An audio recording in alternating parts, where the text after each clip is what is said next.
Hello! Good morning all, hope you're all doing well. We are live and alive on today, Monday, the 7th of April. It's a new week. We have some cool content for you all coming up. Before we get into today's stream, where we're going to be talking about Cube Clash London, everything that happened from my end. Quick, cheap plug. Our new video on the reserve list is live. This took me about like a month or two to put together, so do go check it out after you've watched this. It's probably the best video I've ever made. I'm very proud of it, and it's doing well, and people are liking it. So we're good. We love that. Marvellous. But today, we have a cool one. Today, we're doing the aftermath of the London Cube Clash, or Cube Clash 2 Electric Boogaloo. This was the second Cube Clash that took place in London over the weekend. They upped it to 48 players, so easily the largest Cube event London's ever seen. 11 cubes in... No, was it 11 cubes? Or did they up it? I think it was... 12 cubes in the end. Links to all of them will be are in the description below if you want to check them out. We also have a podcast episode where we go over each cube in a bit more detail if you just want to get some ideas for your own cubes. Because yeah, this was a sweet event. I am so glad that I was able to take part in it. The Treat Yourself cube that I built was played in it. I'm very happy that it was selected. Got some great feedback. We'll go into that a bit later on. But yeah, overall, phenomenal event. Well done to Josh and Jack for putting it together. Bring on Cube Clash 3. Can't wait. I've heard rumours that they're thinking of going up to 64 players. From the sounds of it, they didn't have any issues getting to 48, just in terms of players wanting this. Like, people want this. Like the general thing that I got from the day was that there's a lot of people who love Cube out there, and Cube Clash London is providing it to them, basically. Also, personally, a lot of really great to meet a bunch of really cool people. Had some really nice comments on the Power for Nothing podcast that me and James run. Yeah, a bunch of people came up and said that they were liking what we were doing, and that was really nice to hear. It's kind of like the first time they kind of like in public kind of like had multiple people saying they like what you're doing, which is really nice to hear. And yeah, me and James both really like doing Power for Nothing, the Cube podcast that we have, just because we like chatting Cube, and it's good that other people like listening to that. That's a nice byproduct, if that kind of makes sense. Kind of like I've been to like Magicons before, but kind of like, not that I'm like expecting to get recognised or anything like that. Kind of that's never the intention and anything like that. But just having nice conversations with people about Cube, because they kind of have heard my voice or seen my face, is nice. Just kind of like just having that as a starting point. I'm just like, oh, you're this. I like your podcast. Let's talk about Cube. That was generally how a bunch of it went. And yeah, it was just really nice to meet a bunch of cool people. So the day kind of... I'll go through... So the plan for this video is we're going to be going through like my day and like my decks and stuff, and then I'll kind of give a bit of an overview of stuff at the end. So from my end, it was a brisk 9 a.m. start. It's the earliest I've seen my bus stop on a Saturday morning in quite a while. But the weather was fantastic. The vibes were immaculate, so we all had a great time. So the event started about 9 a.m. Or we arrived at 9 for a 9:30 start. They were using the Hedron network for the Cube event, which is built by the people who make Cube Cobra, or made by the one chap who makes Cube Cobra, like who mainly runs it. Dakaru, I think his handle is. Worked really well. So how it kind of, if you haven't, if you're thinking of running a Cube event, reach out to Cube Cobra to see if you can use their software, because we worked very smoothly. Basically, you ranked all of your cubes beforehand. Like there was like a morning session and an afternoon session. For each session, you ranked your cubes. You could rank the cubes you wanted to draft, and you could also put in a cube you wanted to avoid. And then the software would generate based on people's top picks. So like, and also because there was 2 sessions, if you didn't get your first choice or your top 2 choices in the morning, you're more likely to get them in the afternoon. So I was fortunate enough to get both of my top choices. We'll get into both what they were in a moment. But this has worked really well. It also did things like pairings. It also did things like results. as someone who groans whenever we have to load up melee and that kind of stuff, it worked very smoothly. I think the only issues I had was just on my phone not having internet connection like once or twice and just needing to refresh the page. But it worked great. You recorded your results in it, and it also generated the top 8, which we'll get on to a little bit later. But yeah, whole day, really smooth. Time-wise, I thought everything worked really well. So the first cube clash, I think, started at about 10, and there were only 4... The cubes were being reused in both sessions. One big takeaway from this was that their choice to, firstly, double the amount of cubes meant that there was more variety, which was great. We love variety. But also it meant that, effectively, the afternoon sessions were using different cubes, so people didn't have to spend their lunch break shuffling the cubes and redoing packs. That was nice and easy, and because my cube was also in the afternoon session, I just put all my pack. I made my packs the night before and put them in the cube-magic things, like the pre-made booster packs, like plastic booster packs you can reuse. Not sponsored, but they're good. So literally, I was asked can you go prepare your cube now? Go put it on the table. So I just went in, put the bag full of things down, took out the tokens box, and it was done. Nice and straightforward. That's kind of a nice little easy way of doing it. But yeah, the whole thing just felt a lot smoother. Just starting an hour earlier meant that everyone got at least a half-hour lunch break. The whole thing started at 9, finished around 5, 6-ish, I think, and then the top 8 was after that. That went on a bit later. But yeah, immaculate vibes. Let's jump into my day. So my first choice for the morning was... Oh, sorry. Here's some pictures of the event. These are from Pleasant Kenobi's Blue Sky account. Here's a bunch of people from the cube, and a bunch I actually know. I think my cube group made up a solid quarter, maybe. Maybe not, because we were... I know my wife, who's the best networker in all of Magic, knew about a third of the people in the room. There's your boy down there, looking great. And there's the wifey, also in the background, looking great. Fire Truck Modo, we love that. Everyone's there. But yeah, so my first cube of the morning was Kamigawa Past and Present. So this was the cube built from original Kamigawa block, Kamigawa Neon Dynasty, and kind of a smattering of cards set on the plane of Kamigawa. So there's a few cards from Foundations in there. There's a few cards from from core sets where it references or where the artwork is from Kamigawa, or it's clearly Kamigawa inspired, that kind of stuff. So I put this first because I like Kamigawa, and it seemed the way I ranked them is generally I wanted to do cubes I hadn't tried before. That was more the key for me. It was doing things that I hadn't had the chance to do before. So there were things like powered cubes. There were things like unpowered cubes. There were like pauper cubes and that kind of stuff. Like those I have drafted before. So for me, it was more important to try things I hadn't tried before. So Kamigawa Past and Present was high on my list because it seemed a bit weird and seemed cool. So let's talk about the draft. So this was my deck. Oh, so sorry. This is what I drafted. So one thing with the app as well that worked really well is you checked your deck in and out. So you took a picture of your pool after the draft. Then you could upload a deck if you wanted to. Then afterwards, to end the event, you had to upload a picture of your pool as you were handing it back into the box.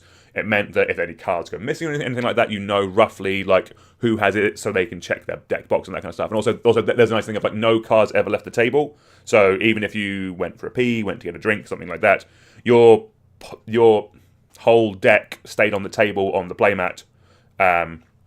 So there was just less chances of people walking off with decks, anything like that. I haven't heard of any issues or anything like that. I will count my cube later, but I am, because of everything that was in place, I am positive that no issues whatsoever. So let's talk about the draft. So I ended up in Sultai, sort of. Shocking for people who know me. So where did I pack one pick? I think I picked one Secura Tri-Builder. But pack one picked one Steve over here. I think just in the early pack, I think it was just an easy way of just like I wanted to be consistent. I think that was the main thing from this. Like, so going into this, like me and James did a review of most of these cubes that we had list for beforehand. And my thought on this one initially was that I thought that that like there was fixing, but it wasn't super deep. So I wanted to be consistent. I thought that was going to be quite important. So I drafted Secure Tri-Builder first, and then I drafted quite a few of these. These like the fetch lands from Modern Horizons 3. They're the ones that come in tap for a colourless, or you can tap and sack them to go and get one of the colours that you can also cycle for. The cycling is just basically the reminder of what colours you can fetch with them. So I kind of started in green, and then kind of I actually kind of left green quite early in pack one, and kind of was moving into kind of like the ninjas deck because that looked quite cool. I think I think it was a Secure Tri-Builder. Then I think I went Colossal Sky Turtle actually, but with the idea that Colossal Sky Turtle is a bounce spell.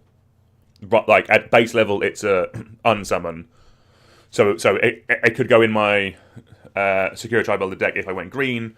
But then kind of as stuff went round, I started to end up more in Dimir, and then just a bunch of green cards a bunch of good green cards kept coming around. So things like Mossborn Hydra, things like Rampant Rejuvenator. Let's actually get into the deck a little bit. So this was previous was the pool. This is what the deck ended up being. I think my deck was cool. I liked it. It was strong and consistent. I think. Let's just try and fix this a touch. I'm just going to try and nudge this down so you can see the top. What's going on? 1 second. I'm just faffing with this a moment. Right, there we are. We want you down as... There we go, so you can see the top of the deck. Marvellous. All right. So, as I mentioned, kind of started off with a touch of green, but then kind of I moved into Dimir as the cube went on. But then just some really good green cards started coming round in pack 3. And my mana was already pretty good, so I had 4 of these fetch lands, as it were. They all got green and...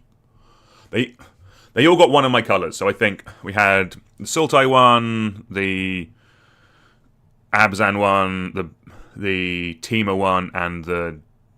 what do you call it? Grixis one. So my mana was pretty good. Along with an Ecologist Terium, a Secure Tri-Builder, and a Rampant Rejuvenator, my fixing was actually pretty good.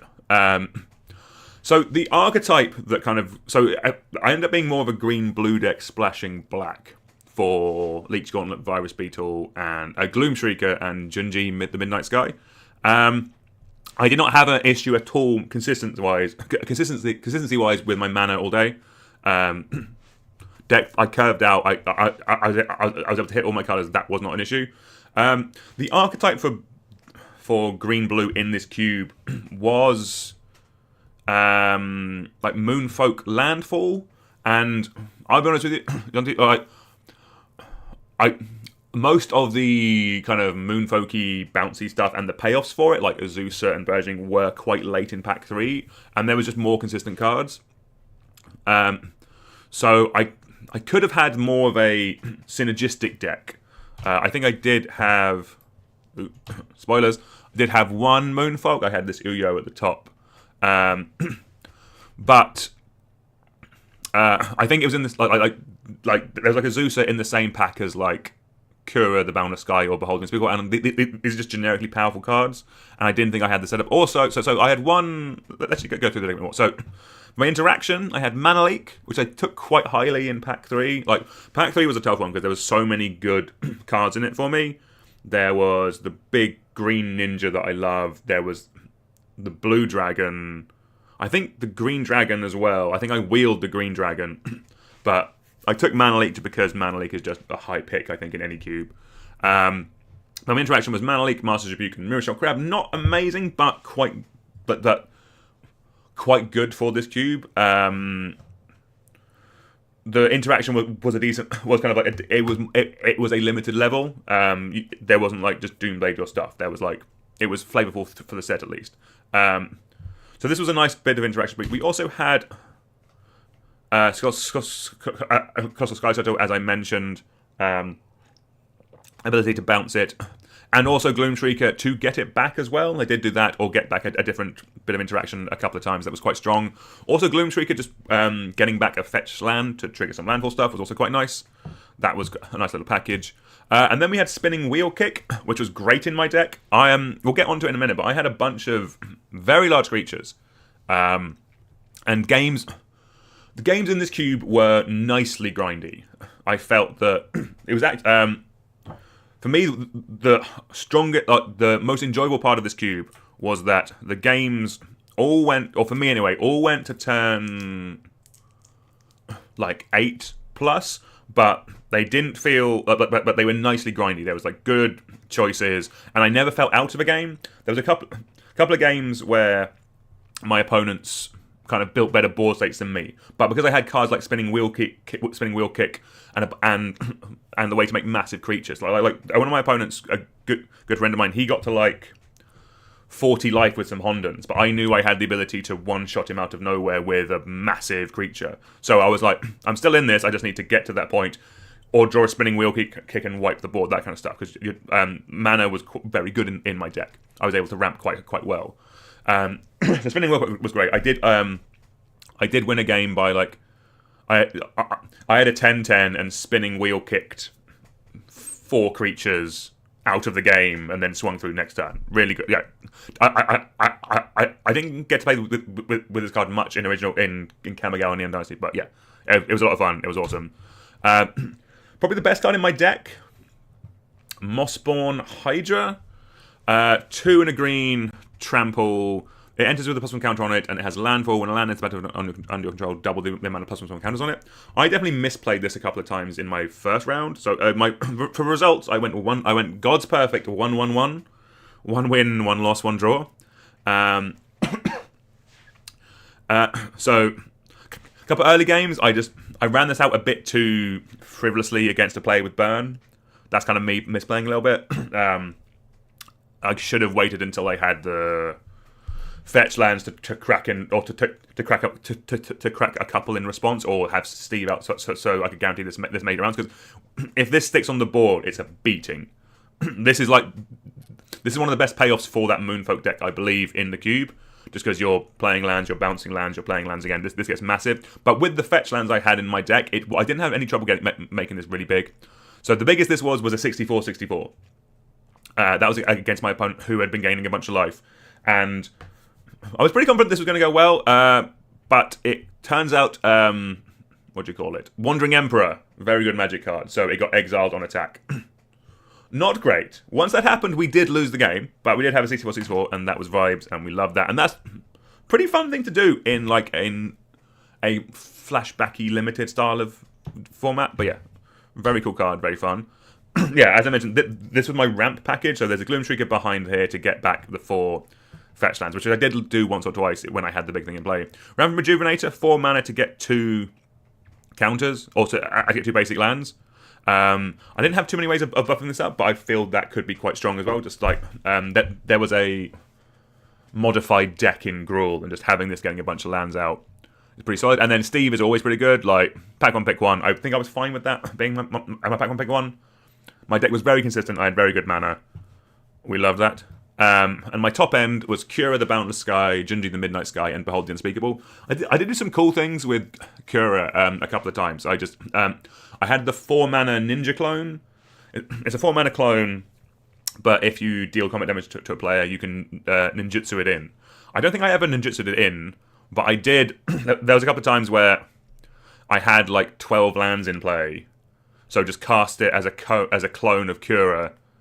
It died straight away because of the legend rule, and then just made a 12/12 spirit. And then wheel kicked. That was pretty good. We enjoyed that. We had a good clean, good clean fun with that one. That was really fun. Yeah, I think they were great. I think these are very high picks in this cube, just because they are just generically strong. And then Behold the Unspeakable is a card I love from this format. I wasn't able to empty my hand as much as I would have liked, but just being able, I did copy it up with a Weaver of Harmony, the draw Scry 2, draw 2, which is pretty good. Yeah, was fun. So yeah, I went, as I mentioned, God's Perfect 1-1-1. My first game was against like a Is-it-y, spellsy, it was kind of artifacty with a bit of burn. They had a nice little combination of Arcbound, Ravager, and Tameo. That was quite strong. That got pretty big. My first game against them, I kind of just got a bit run over. I think if I'm remembering correctly, I just got a bit run over. They answered my early threats, and I don't think I managed to get basically. But like my deck really wanted to get to the mid game and stabilize, and then build from there. But I think I just got aggroed out basically. Game 2 went better for your boy. We just went big. We were able to land Cura, and that's where I did the copy Cura thing. That was pretty strong. So just basically killed them in the air with flyers. Then we drew round 3. I just went to time. So the whole event was 45-minute rounds, then turns, which I'm totally fine with. We didn't need the extra 5 minutes. It meant games ended on time. From my end, I don't think there were too many draws. I didn't try every cube, and I didn't have friends in every cube. So I don't know if all of them went to were I think I remember last time my Pauper Cube in the first Cube Clash, a few matches went to time there, but generally no issues with it being 45-minute rounds. It's nice that the event finishing on time was more important to me anyway than having a couple of draws in my day, so that was okay. The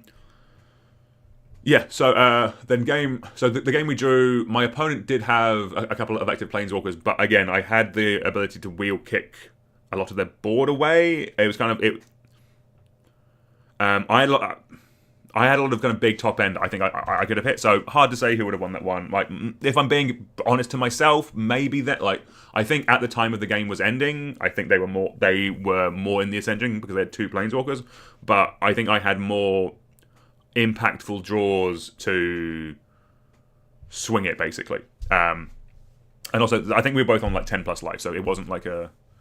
It wasn't like a nail, but of like me being on 1, him being on 2, that kind of thing.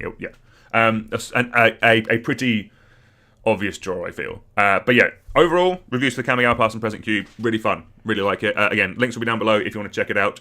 The designer has said they're going to be putting in some Final Fantasy cards when they come in. I can see that working quite nicely.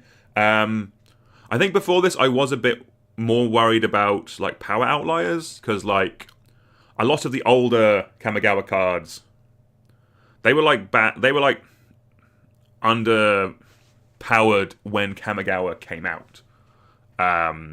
So then to add things like Fable of the Mirror Breaker, I was a bit worried about. I personally didn't see any anything like that. I didn't see any massive power outliers. Like I think because I think James made a very good point when we're talking about this for the podcast, is that the thing about power, like from my end, I like to have a bit of a power outliers, but it's why I'm less of a fan of just like full powered cubes, because I find the like power existing in a cube a bit boring, because it's like it makes the draft less interesting, and I feel it makes the games less interesting because if you just have power in your deck, it makes it just generically more powerful, and you haven't done anything. You haven't earned it, if that makes sense. That's just me. But I didn't see that to be as much of an issue in the Kamigawa Past and Present Cube as I thought it was going to be going into it. And the thing James pointed out beforehand was that, regular booster draft right now is very swingy. There's 2 rares in each pack. They're pushing mythics, that kind of stuff.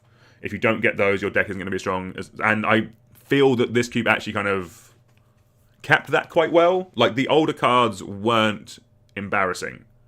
There were some that kind of, like basically in my deck. Let's go back. They kind of end up being like fillers a little bit. I will be honest with you. So the only ones from the older ones I was running was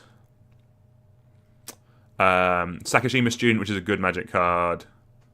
Ghostlit Nourisher, which I think it is. I think it is a 3-mana 1/1 or 3-mana 2/2 maybe that you can tap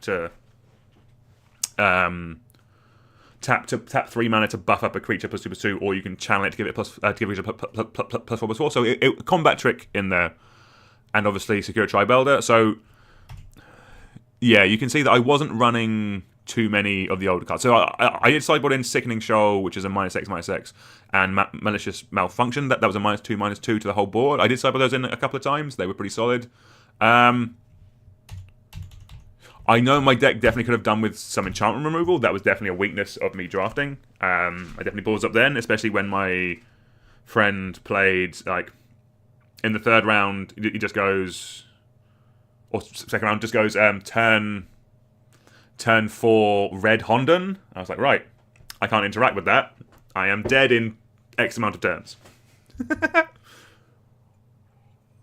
But overall, highly enjoyed it. Would recommend. Check it out if you're thinking of building anything Kamigawa. Like Kamigawa has had enough sets, that you can build this type of cube around it. I know we see playing cubes quite a lot with things like Ravnica cubes and especially Innistrad, just because they've had a lot more love. But people love Kamigawa, and I'd be interested to see where the cube goes with this once we've got the Final Fantasy cards. Because it's a standard power level, I think it should be pretty solid. But yeah, overall, I really enjoyed this. I was really happy to do it. Had a great time. All right, let's talk about the second part of the day. So in the afternoon session, I drafted Invasion Block Cube. I'll be honest with you, this was the cube I actually knew the least amount going into it because the list came a little bit late, so we didn't have time for that to actually review this cube on Powerful Nothing. But just looking at it, it looked a little bollocks, and I was kind of here for it. In a good way. That is not an insult. I thought it was a good type of bollocks. By that I mean, my hope for it going into it, and the draft experience did not. It lived up to my expectations that it was going to feel quite a bit like a Chaos draft. In terms of, there would be some power outliers, there'd be some good cards, but at times you would be struggling to, like in packs anyway, to find cards that were good. Like, this is the first time in about 3 years, if not longer, I've had to remember, like the vanilla test. Like, this is very much a, oh my god, this is a 4-mana... Actually, I don't think there's a 4-mana 4/4 in here. Like, it was like, oh my god, this is a 5-mana 4/4 with a mild downside. Is that good? This was really...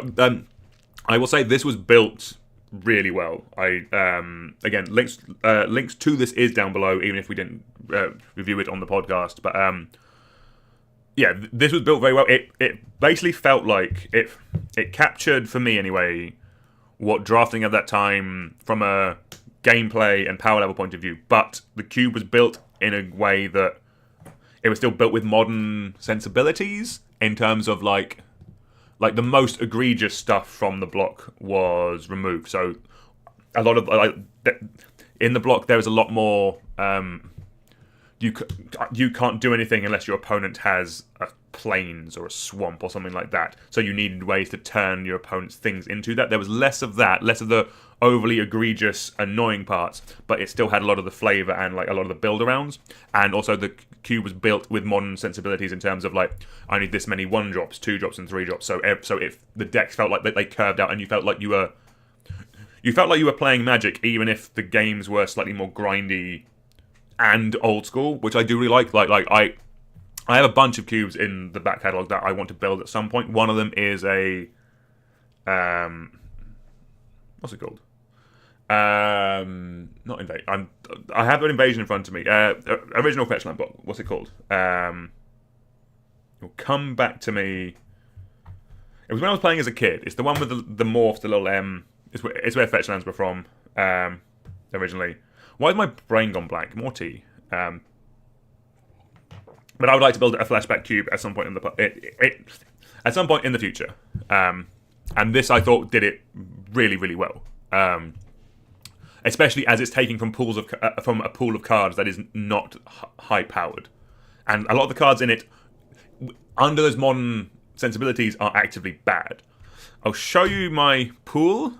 So I ended up in Simic with the ability to splash white. So I think pack one, pick one. I might have been a bit, let's say, overeager. We took Coastal Drake, pack one, pick one, which might not have been correct. Coastal Drake is 2 and a blue for a 2/1 flyer. I thought flyers were going to be good. Although flyers were good in this format. But it has the ability to pay 1 and a blue to tap and return target Kavu to its owner's hand. I took this because Flametongue Kavu, I think, is the best card in the cube, just in terms of like modern sensibility of like, look how good this creature is. So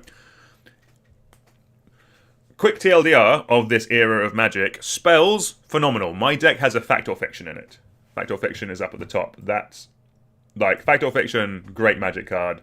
That was in my pool, but the creatures are dreadful. That's the kind of thing you need to be thinking about when going into this. So, Coastal Drake. So Flametongue Kavu, probably the best creature in the whole cube. Just in terms of what you get for the mana. Like there were like big dragons like Dargataz and like some of the 3-color dragons from this era. I think they were all in, but like in terms of just raw consistency, Flametongue Kavu was the best creature in the cube. So Coastal Drake to bounce Flametongue Kavu, and also as an answer to my opponent's stuff, I thought was a decent early pick. So we kind of started off in blue. Blue was quite open in my seat. I think afterwards, when we kind of turned everyone up, I probably should have been in blue-white. There were like late Coalition Honor Guards going around. Just from playing Pauper, this is a very annoying and strong card. You can see I had some white in my pool anyway. For me, I think I started blue-red actually. I think I started. I took, as I mentioned, Coastal Drake. Then I kind of like, Kavus. I don't think I took that highly, but I think I took like Washout, pack 1, pick 2. Washout is a busted card. 3 and a blue sorcery. Choose a color. Return to each player's. Return each creatures of the chosen color to their player's hands. So effectively, it can be a one-sided board wipe. If you're playing against, if my Simic deck is playing against a red-black deck, I can bounce half of their board. That's really strong. Or sometimes, like, it's a 3-for-1, it's a 4-for-1. It was very strong, so I think I picked that quite early. And then I went with like Living Airship, which we'll get onto in a bit. It's a very strong card. But kind of like, so I think I was quite heavily blue. I think like things like Jilt I took quite highly because it's a bounce spell and a burn spell. I took Rushing River quite early because I've seen it in Pauper.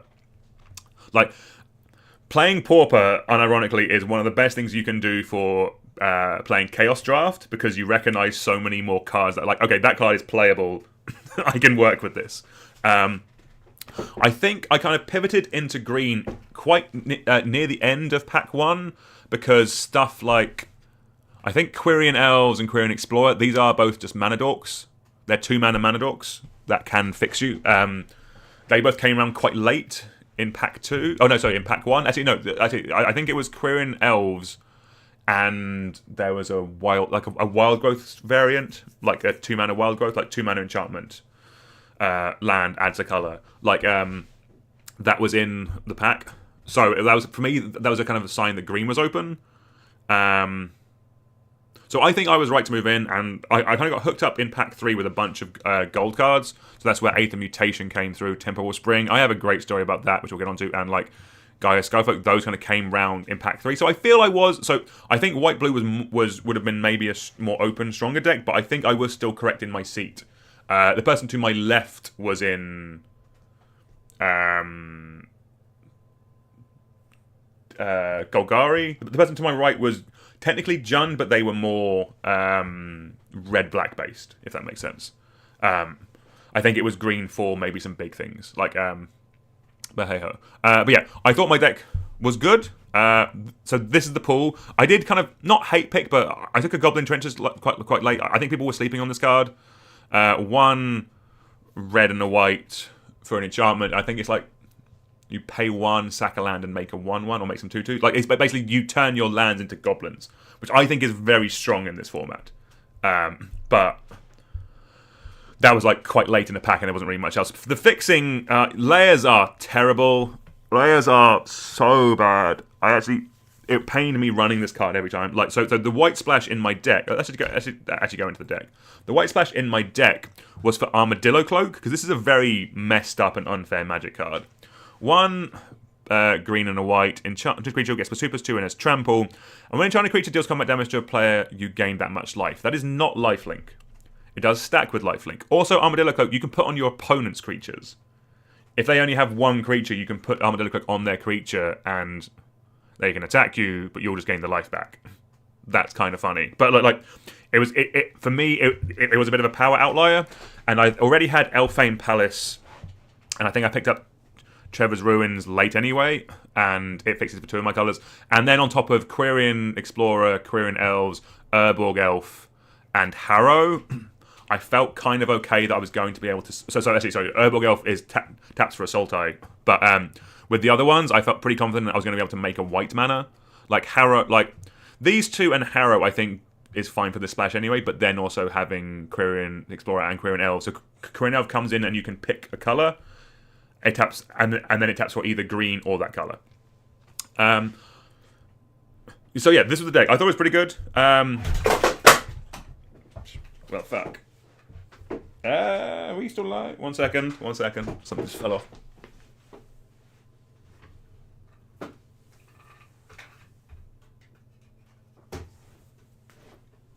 Alright, we're still live, which is the main thing. The thing holding up the Wi-Fi adapter just fell off.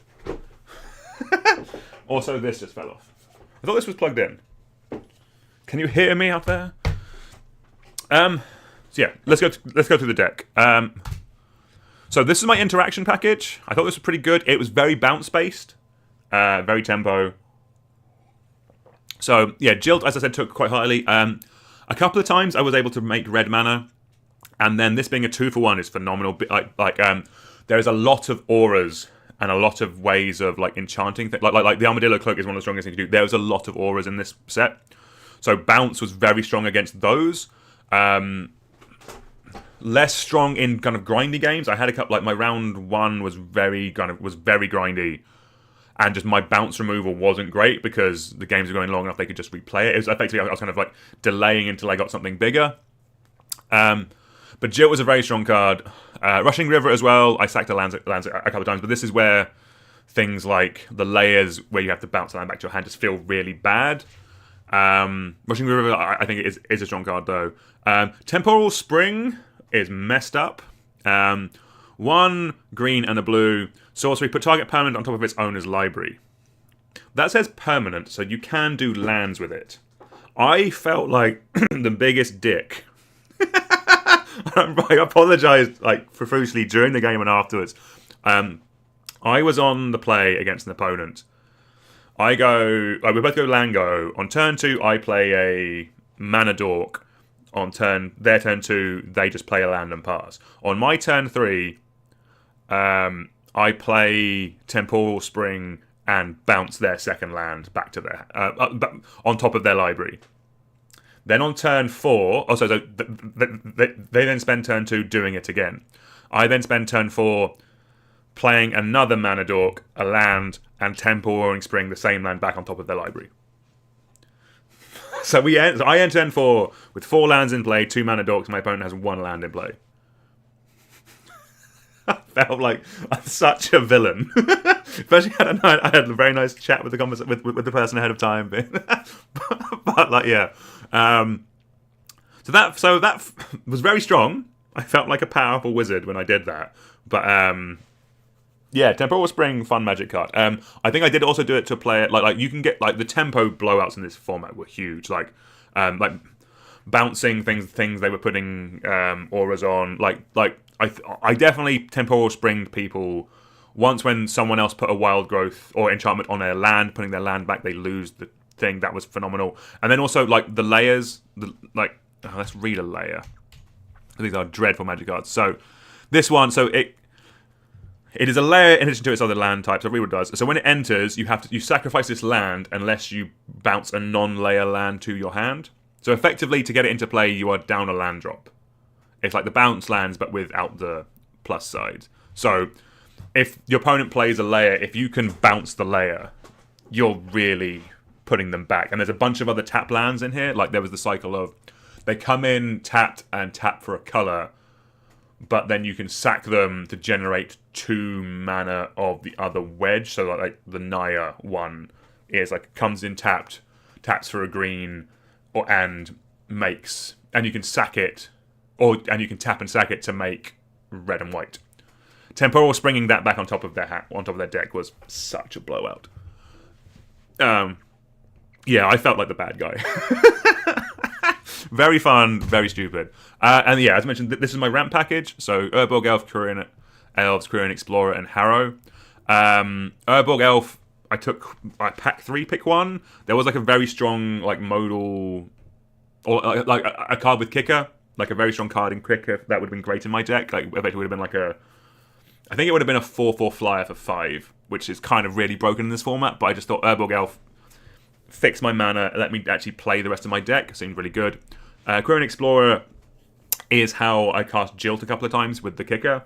And also it and Korean Elves were how I cast Armadillo Cloak. Like they made my additional colors of mana. Like, I wasn't running a mountain in the deck, but I was running a plains, which is what Harrow would go and get. So Harrow, very strong card. I didn't get blown out by Harrow at all. Because if it's countered, you still sack the land. Because obviously it's old magic, it can still screw you up. In terms of card draw, we had Fact or Fiction. Very strong card, obviously. Took that, we love it. And we took Probe. 2 in a blue. Draw 3 cards, then discard 2 cards from your hand, but it's kicker for 1 in a black. And if you pay the kick cost target, pay discard 2 cards from its hand. This was very good. Again, just having the Urborg Elf help me get the black. So I did think I'd get help me get the black splash, and then Query Explorer helped me get the black splash as well a couple of times. Effectively, this was 3 mana for some filtering. If I got the black every now and then, that was quite nice. In terms of top end, we had Kabu Titan. This was sick. I love this card. 1 on a green, 2/2. Has kicker for 2 and a green. If you pay the kick cost, Kabu Titan comes into play with 3+1 counters on it. There was a lot of kicker in this set, and there was a lot of just working out. Okay, so this is a 5 mana 5/5 with trample. Good, I'll take it. Yeah, probably one of the best cards just in my deck. One of my best top ends. I had Glade Gnar as well. Had 2 of these. 6 mana 4/4, and when a player plays a blue spell, yes, it's symmetrical. It gets for 2/2. So a 6 mana 6/6 seemed like the best thing I could be doing. It seemed pretty big. I think my deck needed a bit more top end. I didn't see any dragons in my colours. I don't think there were any dragons in my colours, actually. No, there would have been a banned one. I don't think I saw them. I think people snapped them up quite highly. I didn't see, like, most of the big things I saw were small things with kicker that kind of made them middling. Living Airship, Jesus Christ, this card is annoying. I had one in my deck, and my first round opponent had one. 3 in a blue, 2/3, creature ship, flying, 2 in a green, regenerate living airship. So my first round opponent, I think I went,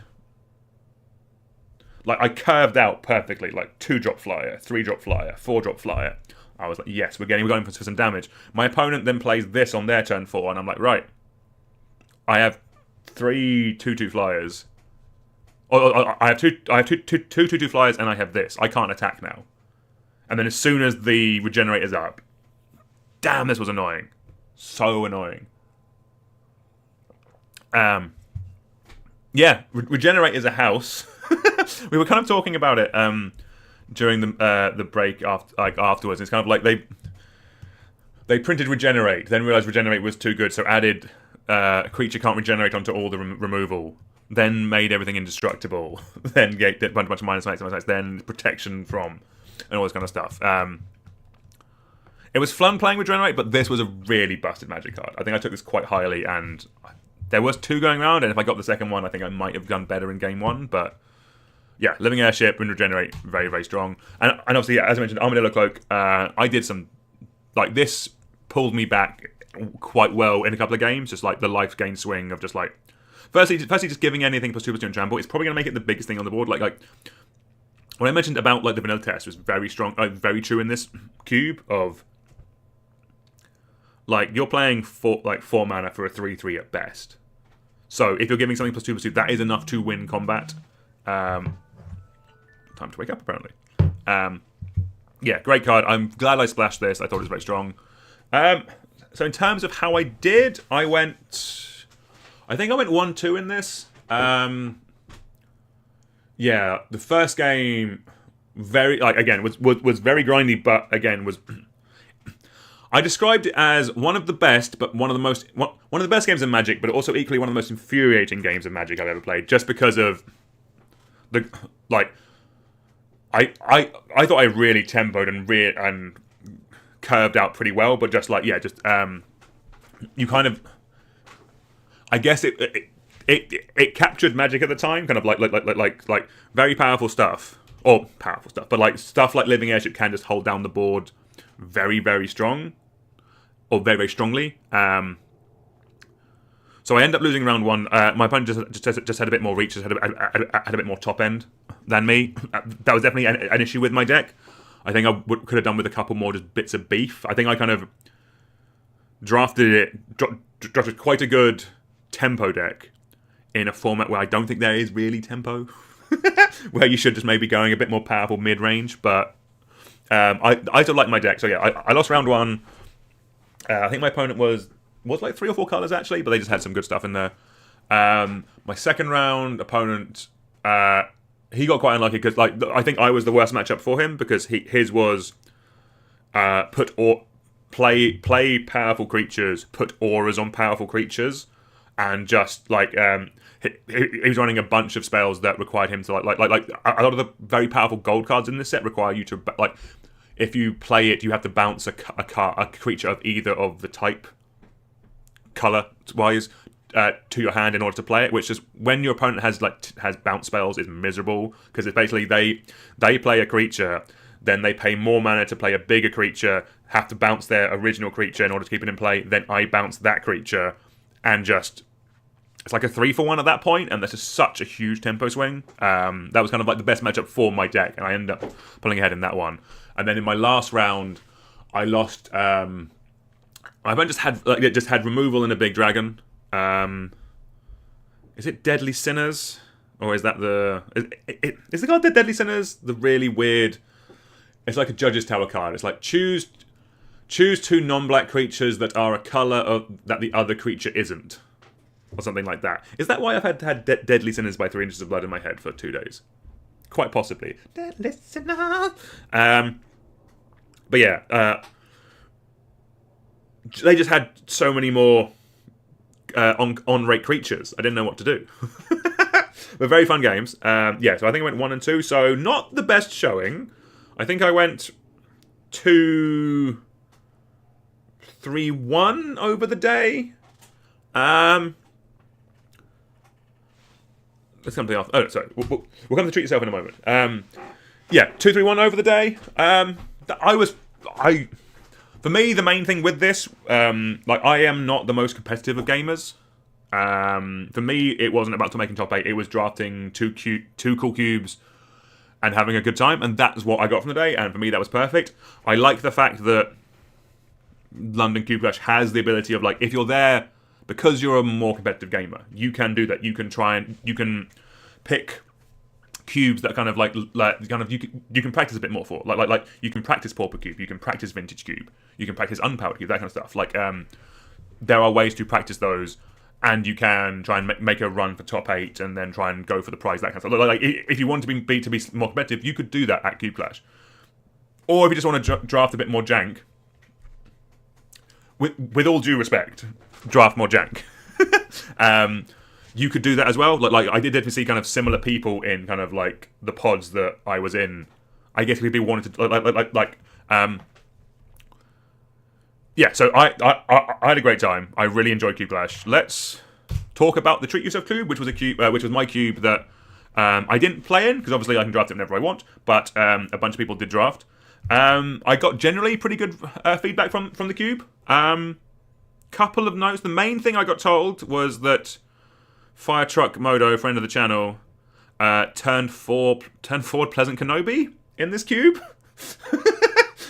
Which isn't really the intention. You're not really meant to be able to turn 4 people, because the whole point is that turn 4 is where people start doing their thing.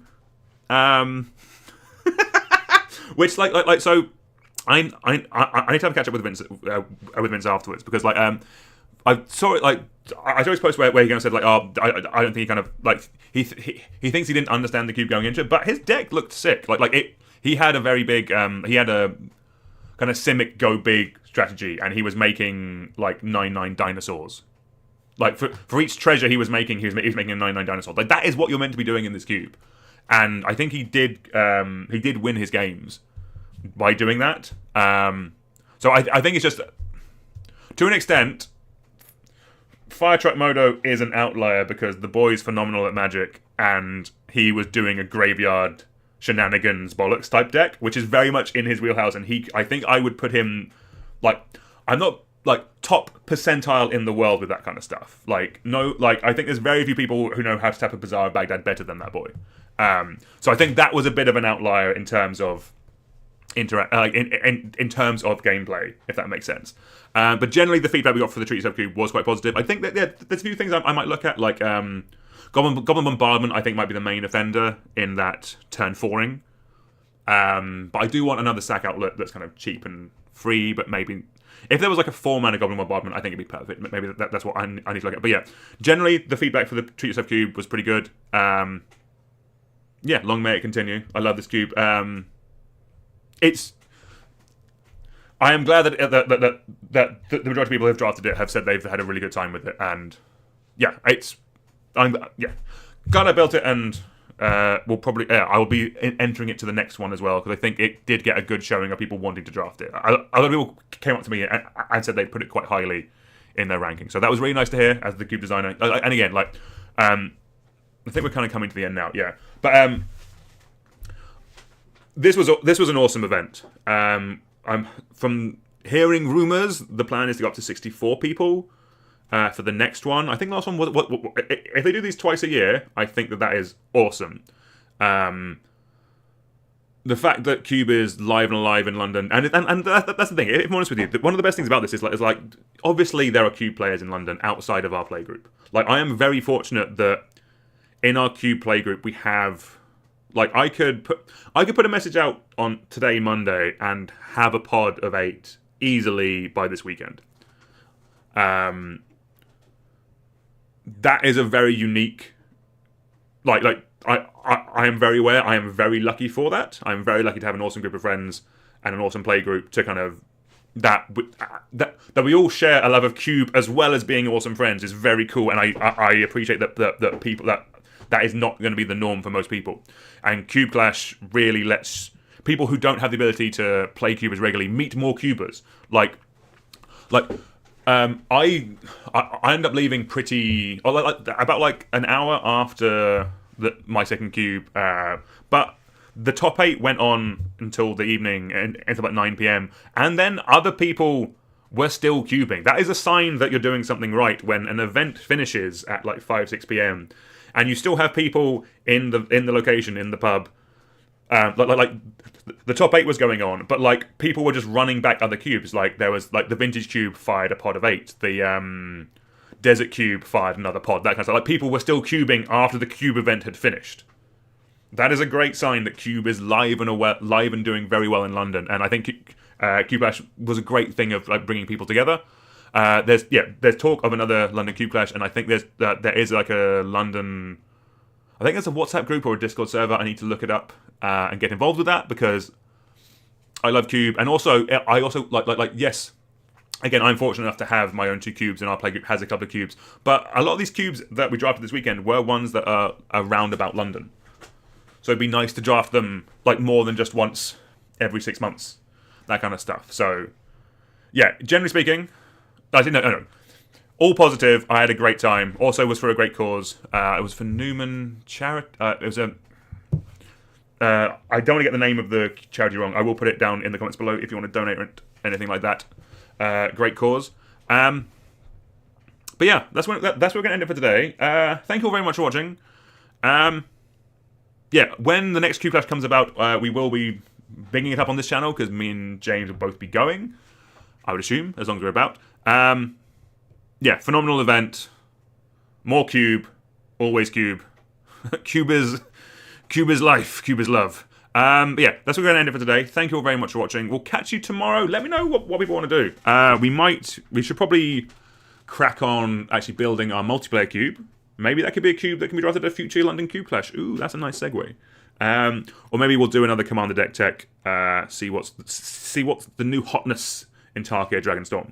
But yeah, that's what we're going to do it for today. Thank you all very much. We'll catch you all tomorrow. Goodbye.